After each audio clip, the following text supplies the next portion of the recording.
Blaze, I told you you're not a girl. Stop screaming. 100%. Yes, Blaze. This is what he does all day. He just yells.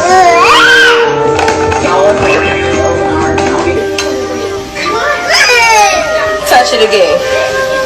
Why do you want to be in the kitchen? The kitchen is for our female. The kitchen is for our female. The kitchen is for our female. Always saying, Jay, why you don't cook no more? Because of love. This is what I have to deal with. Like, how can I focus on cooking with you on my... Say have a good day. What the fuck is that? Blaze, you're not a girl. Stop playing with me. You don't do that. All right. Y'all. Hi everyone, welcome back to Vibrate Higher TV. If you're new here, welcome. My name is Malika Nichelle. Thank you so much for clicking on this video. I really appreciate you being here. Today, I want to talk about a dynamic that I feel is often swept under the rug when we have conversations about Jayda and Jasmine Cheaves. Most of the time, the focus stays on surface level comparisons, gossip, or aesthetics, but rarely, if ever, do we pause and look at how family dynamics, motherhood, and childhood experiences can quietly shape what we're seeing play out right now. I want to explore how sibling relationships, especially when there's long-standing comparison or perceived favoritism, don't just disappear in adulthood. They can spill over into parenting, into public perception, and eventually onto the next generation. And now we're seeing that with Blaze, Jasmine's son, being compared to loyal Jayda's son. This video isn't about attacking anyone. It's about looking at how unresolved dynamics between adults can leak into how children are raised, perceived, and even placed in competition before they're old enough to understand what's happening.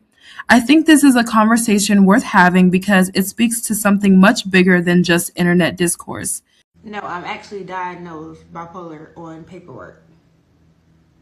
It's been that way since like before I came to Atlanta, so like 2012, 2013. That's why I majored in psychology, so I could, you know, self-medicate. And like, I used to take medication for it, yeah. But I didn't like how the medicine made me feel, so I stopped taking the medicine. And then when I got to college, it's like you learn more about it being what my major was. So I just tried to stay away from things that like triggered me and stuff like that. Did I go through? Yeah, I went to like therapy for years and stuff. But when I came up here, I stopped going. How long have I been? I'm also schizophrenic. You know, all of those things are hereditary.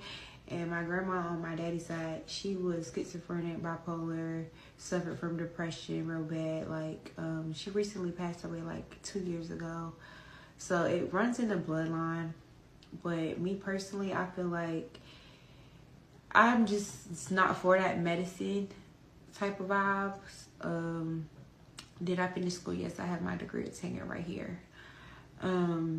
I just don't believe medicine fixes the issue. Jasmine Cheaves is a social media personality and the sister of Jayda Cheaves. She is the mother of a son named Blaze, whom she shares with Chicago rapper 600 Breezy. Everything was very understood. Like, when I first told him I was pregnant, he was like, oh, well, you choosing to do that. We broke up, this and that. I told him, all right, bet if you're not going to be there, like, I'm going to find somebody who's going to be there for me these next 9 months. Like, I don't plan on being miserable. Everything was understood, even with KT. Like, everything was understood. It's not like, oh, I told him that this was his baby and he knew it wasn't. No, he knew from day who my baby daddy was. He chose to be there. He chose to do everything. So I had a great pregnancy. Shouts out to him. Yeah, at the end, the nigga was fake jewelry and shit. And I will always appreciate him for being there. He did his part. And that was to keep y'all from attacking me because of who my baby daddy was. We all know he a deadbeat. That probably will never change. But I got a beautiful baby. He was like, I still send money. You know, I don't. But now that the baby's born, I haven't heard from him. Like, I don't reached out. Or I'm not about to keep doing it. Yeah. No, he won't get that out of me. It's never that deep. If you don't want to be in this beautiful baby life, that is on you. Yeah. 600 Breezy has publicly identified himself as being from Chicago and has referenced street affiliations in his music and interviews. Without going into specifics or making claims about gangs, that background gives some context into the type of environment and lifestyle he openly associates himself with. 600 Breezy is also the father of triplets, 2 sons and a daughter, with Chicago rapper Queen Key. Blaze is his youngest child and his only child with Jasmine Cheaves. However, Queen Key has never done a DNA test confirming who her triplets' father is, but she says that she knows that there's 600 Breezes, and Jasmine Cheaves is pretty open about the fact that she doesn't believe that those are 600 Breezes' children. Is your name on the birth certificate? Whose name is on? I've never signed a birth certificate in my life. Okay, so whose name was on the birth certificate? I don't even. Does the baby have your last name? No. The only kid. This might not be your baby. I'm just going to say this. I'm going to put it out in the universe. Also, it's a fucked up feeling because with a man with multiple kids and multiple baby mamas, it's like a kind of I don't give a fuck in there somewhere, because I know that kid gonna get older and she gonna get tired and she's gonna eventually let me, like, they gonna, no baby mama. I ain't really met no baby mamas that's just gonna be like, fuck you forever and I'll let you see your kid forever. They gonna get tired and they gonna need a break or whatever, and like her village probably get a little shorter and they stop watching them and shit like that or whatever. She gonna get her mind right, so that's why I'm really be tripping on that shit. She just keep telling me to take her to court and shit. I don't want to have to go through the extra shit when we don't have to go through it. Like, oh no, you might be right, Brad. Might just have to go that route, and then to make sure I can get my rights and shit from there. But it's like, a bad baby mother is worse than any enemy you could possibly have. Oh yeah, I feel like this the worst. Yeah. Do you feel like, or do you feel like No. this is? Oh. And he literally will sit here and say, like, I don't give a fuck. Okay. I'm not, that's it. Yeah. Because I know sometimes us as women, we can be a little resentful, but it's also like you got to do what's best for your child. So how do you feel like you're gonna feel when that time comes? Honestly, like I told him, you missed 9 months, and it's like, cool, you really already missed 2 months of his life too. So it's like, I don't want to, if you want to be there and he keeps saying, oh, I want to be here, I don't need no DNA test, like, I know that child is mine. He even calls me delusional because he says that the baby looks more like him than me. These are daily talks that we have because, boy, stop playing with me. But I'm not gonna be a bitter baby mama because it's never that. And he is the dad. Yeah. He is the dad. At the end of this, He knows that, and he wants to be there. So, okay, cool. Like, why would I deny my son to have his dad in his life? But like I told him, like, nigga, you got one time to fucking play with me. Right. Yeah. Because you can play with me, but you're not about to play with my fucking baby. Mm-hmm. Exactly. So, fuck up, and it's going to go back to just me and Blaze, and I'm cool with that. Yeah, I feel like start the healthy co-parent relationship now. That way you can, like, set your boundaries early with y'all. No, he's actually, like, really been shocking me. I'm not even gonna lie. No, I'm not saying it's bad. I'm just saying set your boundaries early. Yeah. Because he gonna be here for the next 18 years of Blaze life. Like, he has to legally, do right by his child.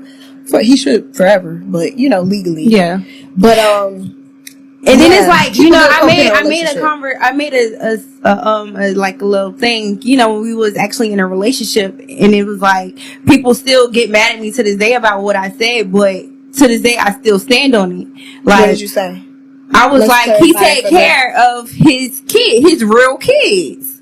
That's exactly what I said, and I would literally sit in the bed and, like, see you, talk to your kids, talk to your baby mamas, like, we will all have conversations together. So I don't understand why people be like, oh, they mad at me because of another situation. Nothing to do with you. I don't even know what the fuck you see. I see, and he is an active dad for the kids that he claimed. Period. Just like he know Blaze is his, and he's willing to be an active dad. So if he not there for them kids, that don't got nothing to do with me. He don't want to claim them kids, and that's how he feels. So it's like, people like they was not looking at it in a way of, and they keep saying, like, oh, y'all situations is the same. Bitch, no, the fuck it's not. Yeah. So how many kids does he have? Yeah. He has a son, a daughter, and Blaze. So 3. Okay. Those is what he claimed. Okay, cool. Do you feel like, or do you feel like no? Is? Oh. And he literally will sit here and say, like, I don't give a fuck. I'm not. That's it. Yeah. I was gonna say, child support. Did y'all ever do a DNA test? So it's so crazy because I was gonna do it, but then I had stopped because, for one, So I was gonna do it, and it was like a whole ongoing thing. It was a process. The shit had took like long as hell, like a year and a half for them to really get everything together.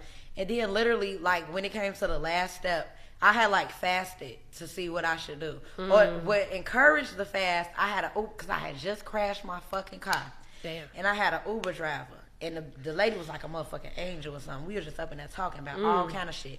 She was telling me, it was so weird because she was telling me about how her baby daddy is basically, she had to like, he in jail because he had raped her daughters. God damn. And it was just all this crazy shit. But she was telling me, like she had brought that, I ain't saying this would happen to me, but she was saying she had kind of brought it to them because she had did some child support shit. Like, because he was a deadbeat. But then when she did child support, like, it's certain rights and shit she no longer has. So that was like the government is in your business. And the government's not in my house, period. That makes sense. The government has nothing to do with my kids. Nothing. Ain't regulating shit. That's real talk. Shit, I'll regulate something with the government before they ever get in my house and regulate anything with my children. It's not going down like that. It's not $1 that is worth that shit, period. I don't give a fuck what it come with. Ain't nobody regulating shit with my kids. Ain't no weird ass visitation, somebody that gotta take them to that. Cause I also talk to people who I do either they parents was on child support or who know something about it and they don't fuck with it. Even the damn, the mamas and shit, the people who kick this shit off don't necessarily fuck with it. Yeah. Cause it's like them rights and it's like, you got the government in your house. Yeah, that's real talk. That's not, bitch, this ain't that. This ain't no project shit. See, he ghetto though. He ghetto. He 59th, all that hood, project pack. That bitch ghetto. So that's how they move. So all his family, all buckwheat looking motherfuckers. They all, you know what I'm saying, rough riders and shit. That's how they get down. This shit new to them. I mean, this shit, like, this what they do. All child support, as opposed to my family, it's like, what? In interviews and public statements, 600 Breezy has said that becoming parents happened very quickly with Jasmine and that he sometimes feels like he had a child with someone he's still getting to know.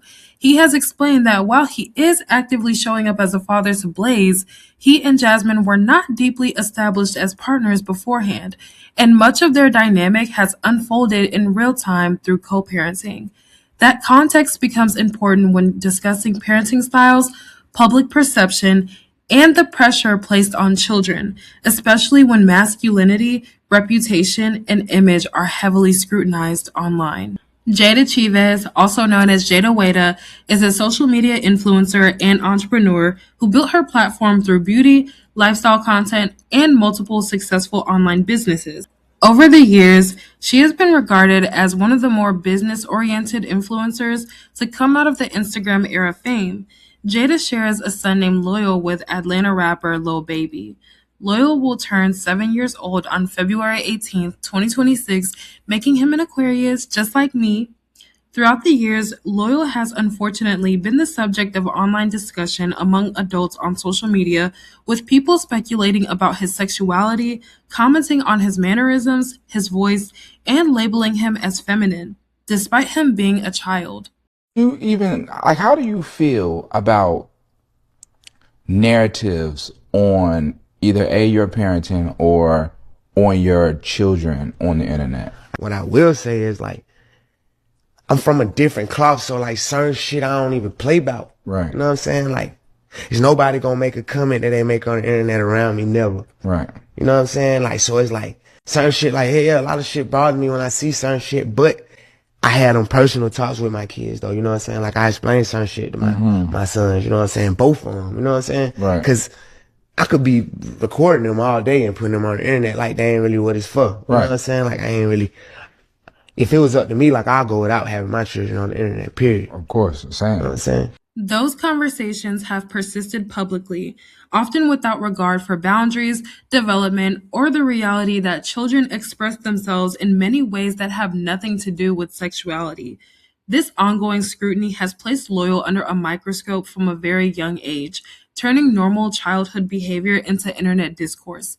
That backdrop is important when discussing comparisons between Loyal and Blaze because it shows that both children are not just being raised in the public eye, they are being evaluated, projected onto, and compared by adults in ways that can shape how parenting decisions are made and how masculinity is enforced or feared.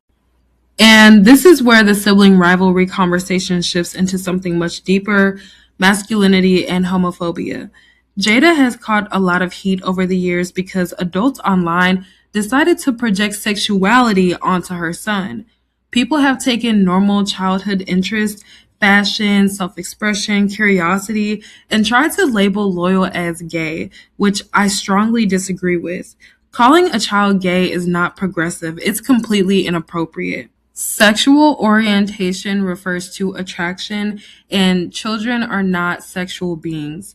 Even if Loyal grows up to be a feminine man, that still doesn't give adults the right to sexualize him or reduce his identity to speculation. Children deserve the freedom to exist without being dissected by grown people on the internet. And when you contrast that with backlash Jasmine has faced, the pattern becomes even clearer. Jasmine has been criticized for comments she made publicly towards Blaze, telling him to stop crying because he's a boy, mocking his hand gestures, and showing visible anxiety about how he's perceived. Blaze was a baby in those moments, vulnerable, emotional, and dependent. And instead of being met with softness, his behavior was immediately framed through fear. Fear of femininity, fear of judgment, fear of what the public might say. Blaze, I told you you're not a girl. Stop the screaming. 100%. Yes, Blaze. This is what he does all day. He just yells.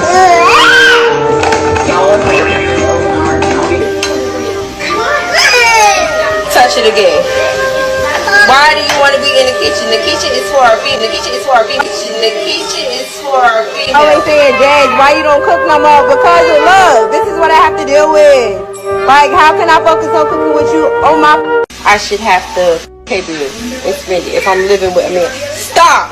I'm gonna you. Get out my kitchen. But if me and Papa is enough, I'm gonna put the shit out. That's what I thought. Turning my goddamn stuff off. What's wrong with you? Touch it again. Why do you want to be in the kitchen? The kitchen is for our female. Always saying, Dad, why you don't cook no more? Because of love. This is what I have to deal with. Like, how can I focus on cooking with you on my leg? Huh? Go play with your toys, bro.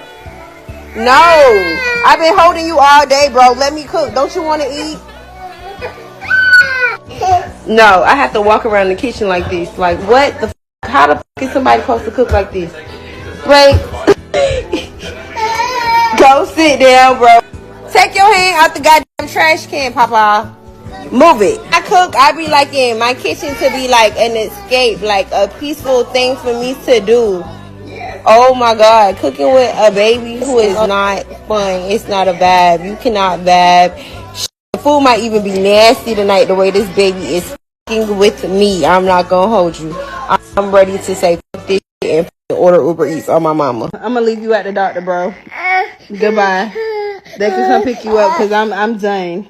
I've literally taken care of you for the last couple days, made sure you were perfectly fine, held you all day throughout the night, and this is how you do your mommy? This how you do your mommy? Don't try to hold me now. So, what you doing? What the fuck is that? Sloan. No. Why you eating? Only boys eat. Only boys eat. Stop doing all that.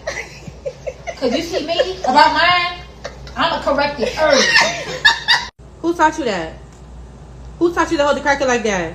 Who taught you how to eat, first of all? Is you cool? Is you cool? Sloan. Only boys eat. No, for real. Only Sloan. boys eat. We don't eat over here. We don't. We don't. To me, This reflects something a lot deeper within the Black community. After generations of dehumanization, especially under chattel slavery, we've often been taught consciously or unconsciously that tenderness is a liability, that our children must be hardened early, even at the cost of their emotional safety. And that's what makes this so uncomfortable to watch. Because when a parent becomes more concerned with the optics rather than protection, masculinity stops being about strength and starts being enforced through shame. I'm not against teaching boys masculinity. I actually think healthy masculinity is important. But I also believe there's a difference between guidance that comes from love and protection and enforcement that comes from fear. And in my opinion, there are limits to how much a woman alone can model masculinity the way a grounded, emotionally healthy man can. When I look at how Blaze is being spoken to publicly, what concerns me isn't discipline. It's the emotional tone behind it. It doesn't feel rooted in patience or protection. It feels reactive. And when masculinity is introduced to a child through irritation, shame, or anxiety about public perception, it stops being about strength and starts being about control. I'm saying this as someone who grew up watching two very different approaches to raising boys. I have brothers. My father was in the military and he was hard on them, especially my younger brother. But my mother was the soft place to land. Even with all of that, as adults, my brother gravitated emotionally toward my father, not because of dominance, but because of consistency. That dynamic taught me masculinity isn't built through fear, it's built through stability. So when I see a baby boy being corrected for crying or moving his hands a certain way, or for simply expressing emotion, I don't see strength being taught. I see vulnerability being punished. And that's where the conversation stops being about gender and starts being about harm. Jasmine has clearly shared that she's been diagnosed with bipolar disorder, and I want to be careful here. Mental illness does not make someone a bad parent, but untreated patterns, unresolved anger, and generational trauma absolutely can shape how children are treated. And in Black families especially, where we're still healing from generations of dehumanization, we sometimes normalize emotional harshness in ways that can deeply affect our children. What makes this situation even more uncomfortable is the context surrounding Blaze's conception and family structure. His father has publicly said that co-parenting began before a real relationship was ever established. That matters because children thrive best when they are surrounded by intention, support, and emotional safety, not confusion, resentment, or unspoken competition. And that's where this sibling dynamic comes back in. When one sister is consistently framed as being more successful, more protected, and more established, unresolved feelings don't disappear. If they aren't processed, they leak. And sometimes they leak into parenting. Children become symbols, proof, extensions of unhealed wounds. What breaks my heart is that Blaze deserves to be treated as precious, not an accessory, not as a statement, and not as a response to comparison. He deserves softness. He deserves protection. He deserves to grow old without carrying emotional weight that was never his to bear. And I think that's why this conversation matters, because when generational pain goes unaddressed, it doesn't just stay in between siblings. It shows up in the next generation. Yeah, miscarriages, abortions, like... There's a lot of females claiming they're pregnant by me, so. Abortions that were your decision making on that, or the females? A few was my decision making because it was just like, I know in my head, like, damn, it's a chance that you can be pregnant by me. So I can't risk it because I don't, first for one, I don't want to be stuck with you for all these years. It's really for everything. People say to them kids 18, you still gonna have to talk to this lady and deal with this lady forever. So that's forever. I don't want to be stuck with this bitch forever. For two, it's just like, damn, like, yeah, just number one is the main one. I don't want to be stuck with that bitch forever. And then that kid gonna have a piece of this. Nah, bro, that's just the devil. That's just the devil. That is. But yeah, you had me fucked up. I don't give a fuck. And you had me fucked up too. Yeah, so I did. Like, but you can't say that. But you can't say that she had you fucked up if you wasn't even there. You.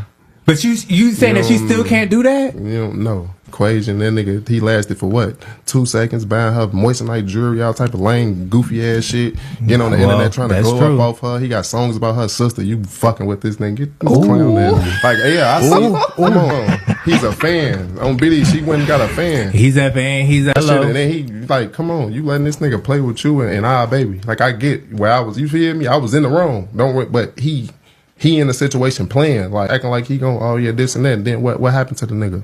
Like, goofy ass nigga. Like, get the fuck on.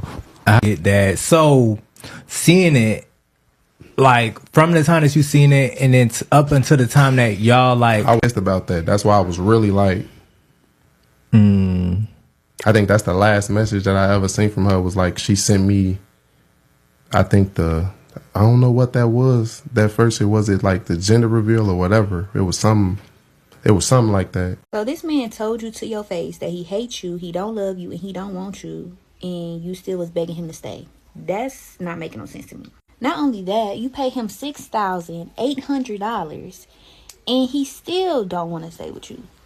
Do you know how much a broke man has to not want you for money not to be a reason for him to stay? He's sitting here online telling everybody how you're an alcoholic, and obviously he's not lying because he's saying it to your face and you not saying that it's not true. And then you keep saying like, oh, I want a 2-parent household. You can't want a 2-parent household that bad that you're going to sit here and tolerate disrespect and beg a man to be with you. Like, y'all both are going to be unhappy. He going to be unhappy because he don't want to be with you, and you going to be unhappy because it's a man who don't want to be with you. Sometimes a 2-parent household isn't what's best for a kid. Sometimes it's a happy household, even if that's just one mom or one dad, or a mom with somebody else. Now he making videos talking about how you don't even want the baby. You just don't want him to be able to have the baby by himself because you want him to be at your house watching the baby.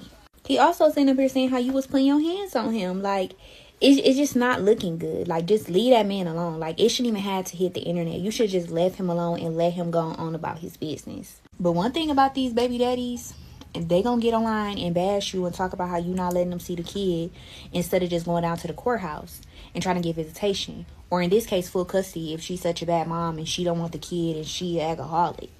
Like, what do you want us to do about it? You want us to go on her comments and tell her, let him see his son? Like, no, that's your life. Y'all be having these high expectations. Like, y'all wasn't a happy family when you got pregnant. You think you having a baby with somebody gonna make y'all a happy family? It's not. Having a family is beautiful, but don't get your hopes up, okay? At this point, the video isn't about Jayda or Jasmine as individuals anymore. It's about Blaze. Because adults have the responsibility to grow past childhood wounds, sibling rivalry, and comparison. You cannot stay in competition with your sister forever. At some point, you have to choose to make your life your own, especially once a child is involved. What concerns me is the idea of a baby becoming an extension of a point that someone is trying to prove. A child should never exist to validate status, proximity to fame, or comparison. Blaze was already valid the moment he was born. He did not need a rapper father, a certain lifestyle, or a public recognition to be worthy. His value was never up for debate. I also think we need to be honest about the reality of bringing children into unstable or unfamiliar dynamics. When you have a baby with someone you barely know, that child is the one who carries the long-term consequences. They're the ones navigating divided households, half-siblings, inconsistent access, and adult tension that they didn't create. A child deserves to be surrounded by people who love them deeply, not by unresolved conflict, distance, or unspoken resentment. What makes this especially sad is that this is the very beginning of Blaze's life. This should not be a continuation of an adult's story. It's the start of his, and when a child is born into a situation where adults are still sorting out their identities, relationships, and rivalries, the child often ends up carrying emotional weight that doesn't even belong to them. A lot of times, people have children not out of readiness or stability, but out of a desire for permanence, for an extension of themselves, or for validation they never received. When that happens, the child can unintentionally become a symbol instead of being treated as a separate human being with their own needs. And that's what worries me for Blaze. Will he get consistent access to his father? Will he be allowed to build relationships with his siblings? Will he grow up feeling wanted and protected, or like he's navigating adult tension that existed long before he did?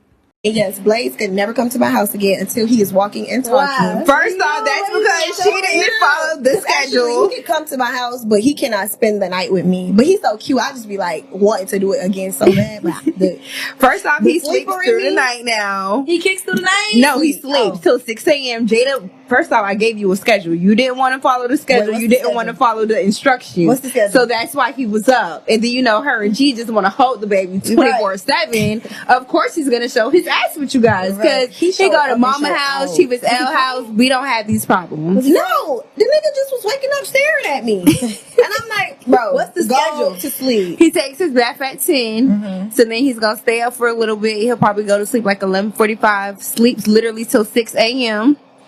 If you put him on his stomach, give him a bottle, and he go to sleep probably till like 8. In the morning, he wake up, little Grace's Corner, Miss Rachel, and then by 10 o'clock, he's taking a nap until 1 o'clock. Damn, he was waking up every hour with me. When the family is healthy, care is typically communal. People don't hesitate to hold the baby, feed the baby, protect the baby. So when distance shows up pretty early, especially within family, it tells me that something deeper is unresolved. Blaze deserves a good childhood. He does not deserve to be a pawn in adult tension, comparison, or unspoken competition. And when it comes to the hand-me-downs, I actually don't see that as an issue. Jayda offering clothes is generous. Babies outgrow things very quickly, and those items are barely worn. The problem is how the internet turns every little thing involving children into ridicule, laughing at hand-me-downs while ignoring the fact that real wealth is stability, education, safety, and emotional care. People love to mock online, but many of the loudest voices don't invest in their children's futures at all. Designer doesn't matter. What matters is whether a child is protected, supported, and loved consistently. And this is why this conversation matters to me. Blaze is only 1 year old. There is nothing that a 1-year-old can do wrong. You cannot spoil a baby. You cannot spoil a toddler. All a child wants at that age is love, safety, and a secure emotional bond with their mother and the people around them. One of the biggest issues I see here is that Blaze is constantly being spoken to and spoken about like he's already a grown man. And that's the problem. Oh, yeah! One thing about my baby, all his hoes gonna have Chanel's. He don't be bothering no other purse, but baby, I think it's a chain. Yeah.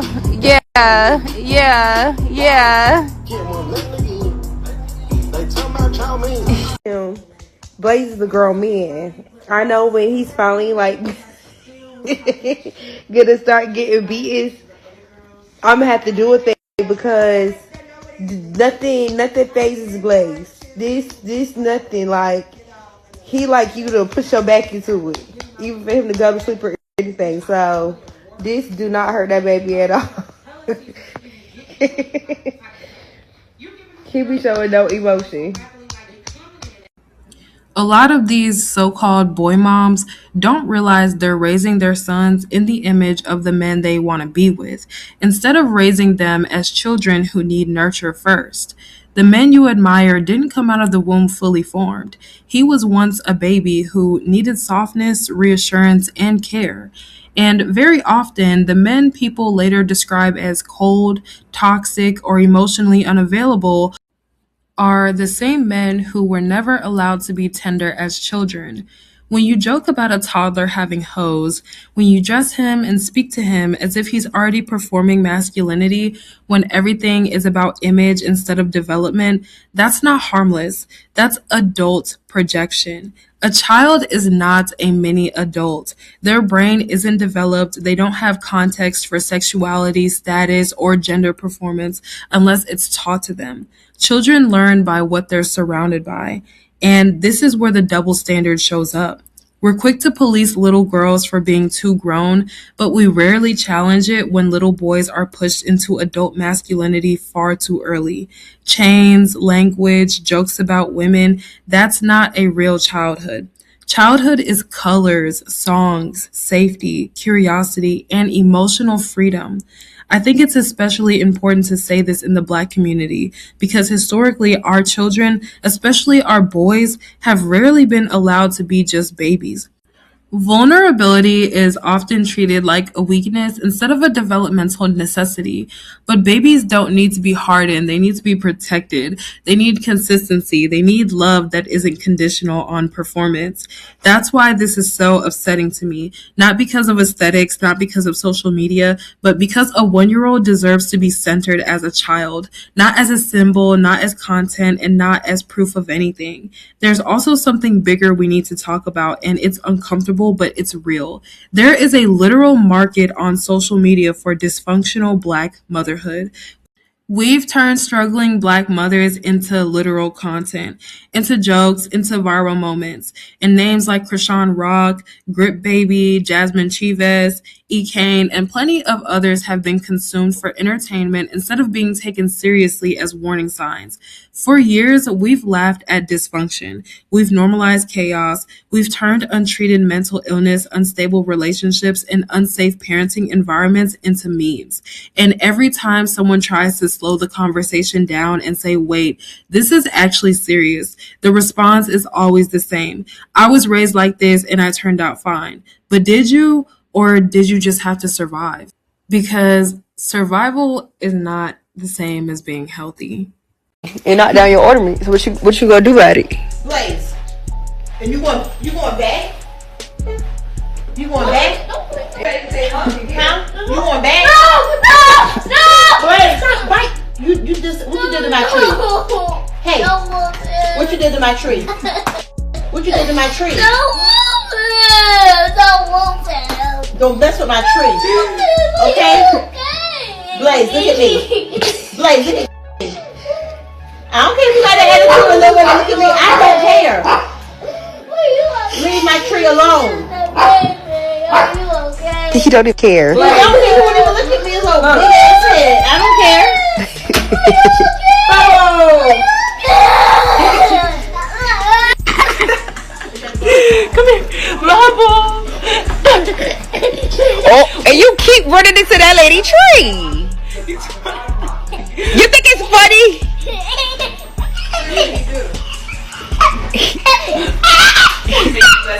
Chloe, just move his ass from my damn tree. How about that? Okay, come here. Bubbles. You want to go get your car seat?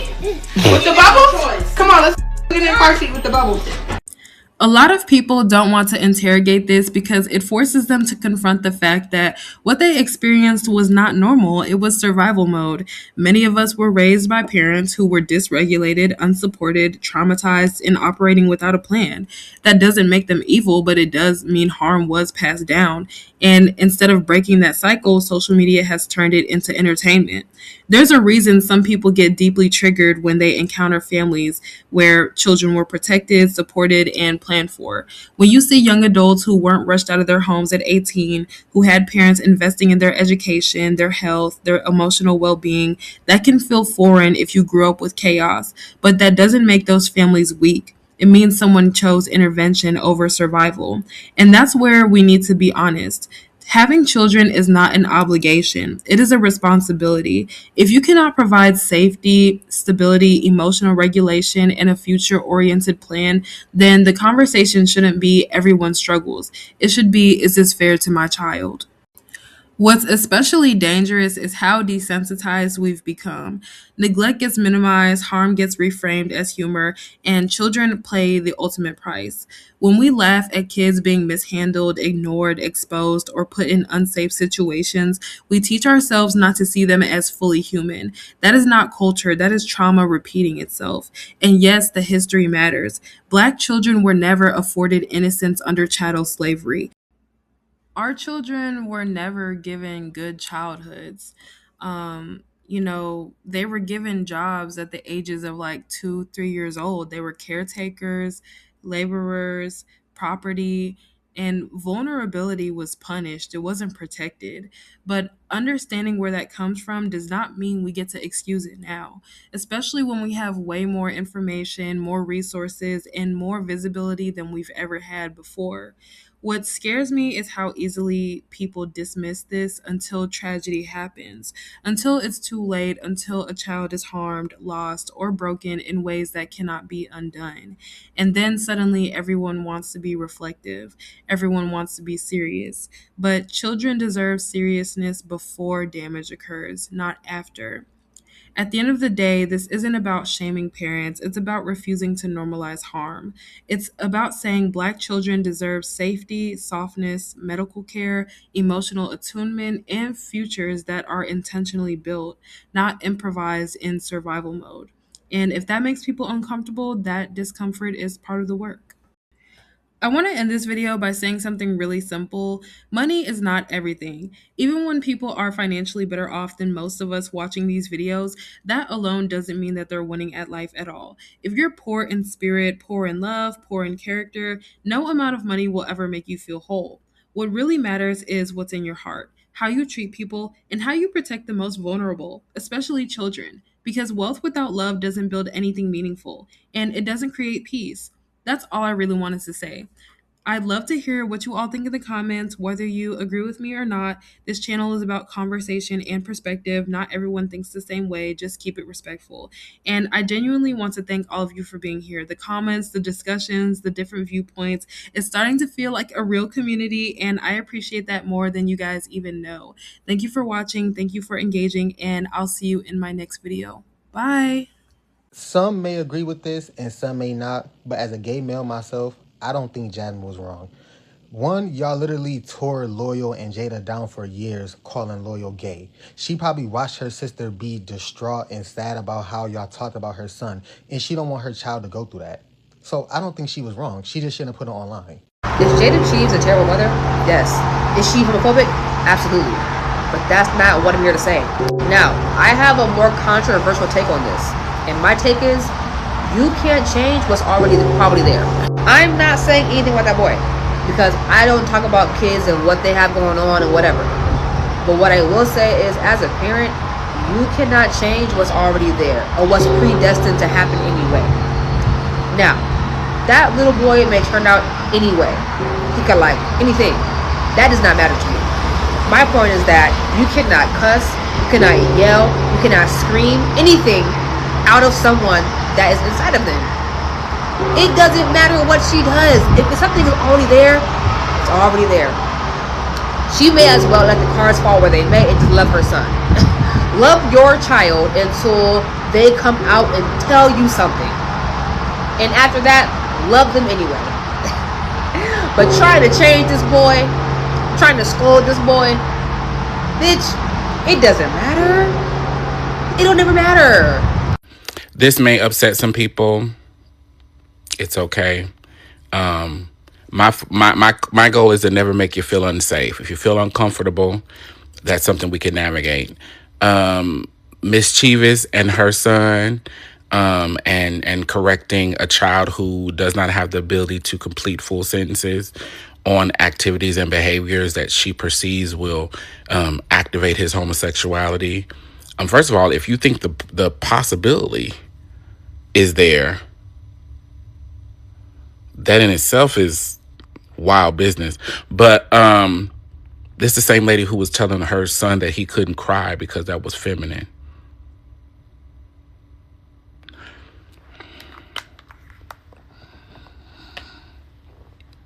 The girls usually side with me every time, but I just want, and this may not be the time, but oh well, I love everybody.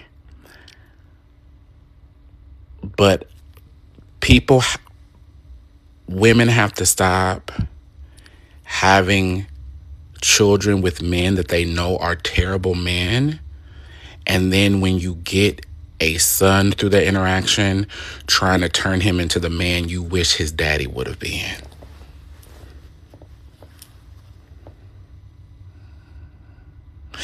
You could just go raise him and let your child have some peace.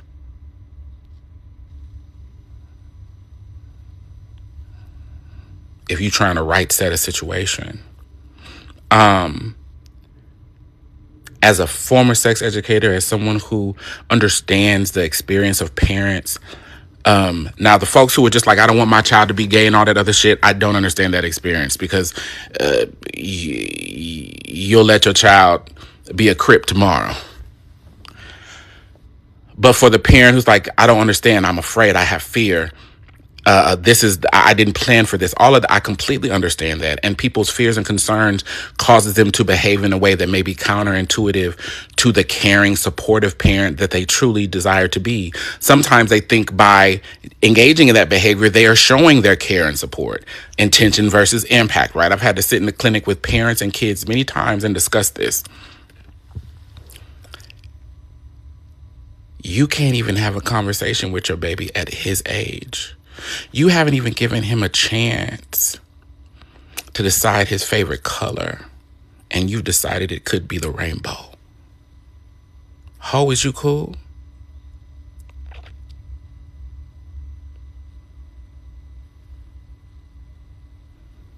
And then I saw in other comments, oh, it's that loyal. I will never hold space for people who are so concerned about kids being indoctrinated and exposed to shit and being sexualized, who will take the time to decide the sexuality of a 6-year-old. You niggas are nasty, and you should not be around children. I think it's vile. I think it's fucking disgusting.